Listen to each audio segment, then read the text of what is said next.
Hey guys, আসসালামু আলাইকুম। Welcome to my channel ওরস কুকিং। আর আজকে আমি আপনাদের সাথে যে রেসিপিটি শেয়ার করব সেটা হচ্ছে পিৎজার রেসিপি। আর এই পিৎজাটা আজকে আমি চুলাতে তৈরি করে দেখাবো। আর এই পিৎজাটি তৈরি করতে খুবই কম উপকরণ লাগে। তাহলে ভিডিওটি শুরু করার আগে যারা আমার চ্যানেলটি এখনও সাবস্ক্রাইব করেননি প্লিজ সাবস্ক্রাইব করে দেবেন। আর পাশে থাকা বেল আইকনটি ক্লিক করে দেবেন। তাহলে চলুন ভিডিওটি শুরু করা যাক।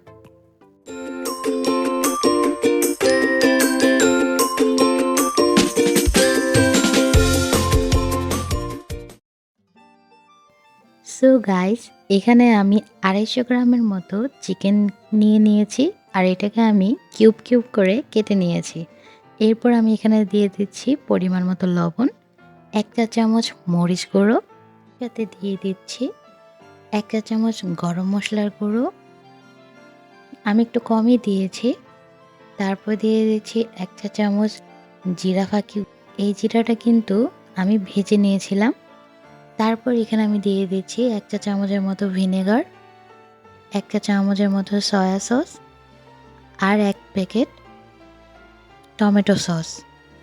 তারপর এর মধ্যে একটু কালো গোলমরিচ ফাঁকি আর চিলি ফ্লেক্স দিয়ে এটাকে ভালো করে নেড়ে চেড়ে 20 মিনিটের জন্য ম্যারিনেট করে রেখে দেব।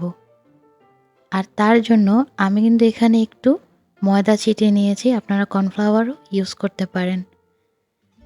তো এখন আমি চলে যাচ্ছি পিৎজার ডো তৈরি করতে।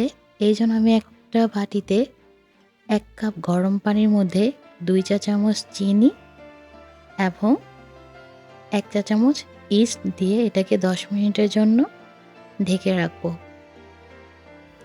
তো 10 মিনিট পর ফিরে এসেছি, ইস্টটা কিন্তু ফুলে গিয়েছে।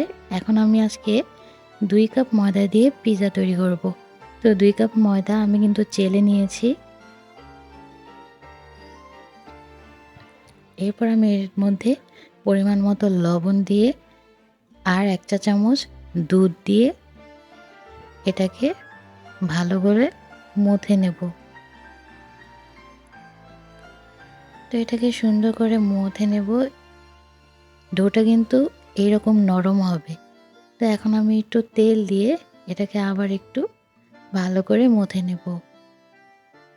তো আমার ডোটা কিন্তু প্রায় রেডি।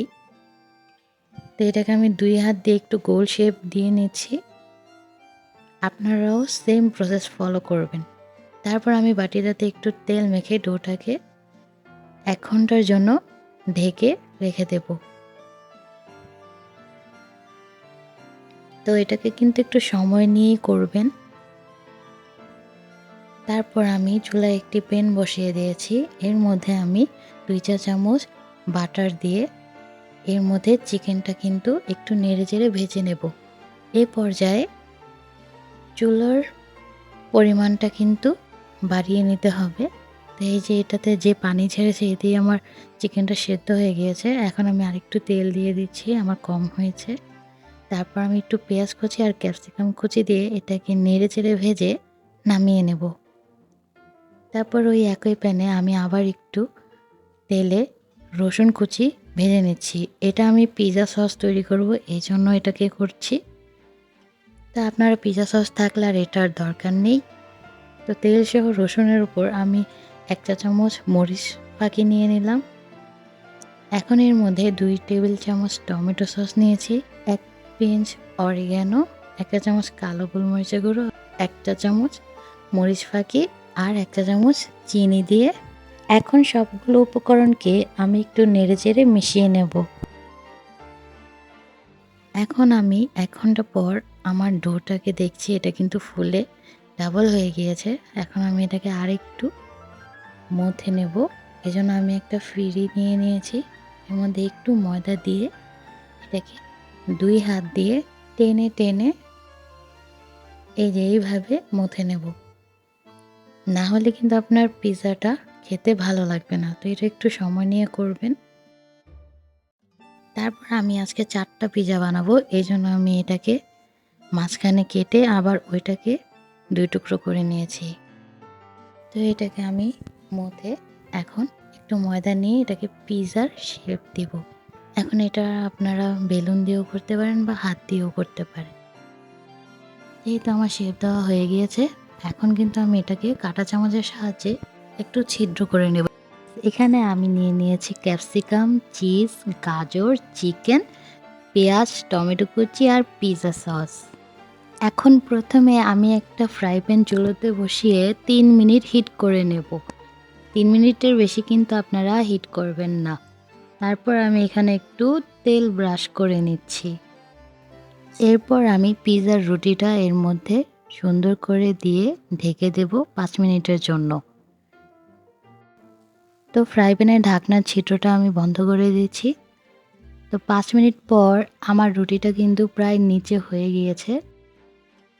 তো রুটির ভাজা সাইডটাতে কিন্তু আমি এখানে পিৎজা সসটা স্প্রেড করে দিয়ে দিচ্ছি। তারপর এর মধ্যে চিকেনগুলো দিয়ে দিলাম। এখন এর মধ্যে আমি পরিমাণ মতো চিজ দিয়ে দিচ্ছি পেঁয়াজ কুচি, এরপরে দিচ্ছি কয়েক টুকরো ক্যাপসিকাম,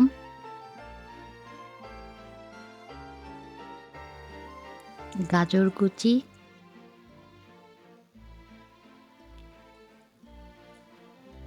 এরপর দিচ্ছি টমেটো গোল গোল করে কেটে রাখা, তারপর আবার একটু পেঁয়াজ কুচি, এরপর আমি একটু অরিগ্যানো আর একটু পার্সলি পাউডার ছিটিয়ে দিচ্ছি।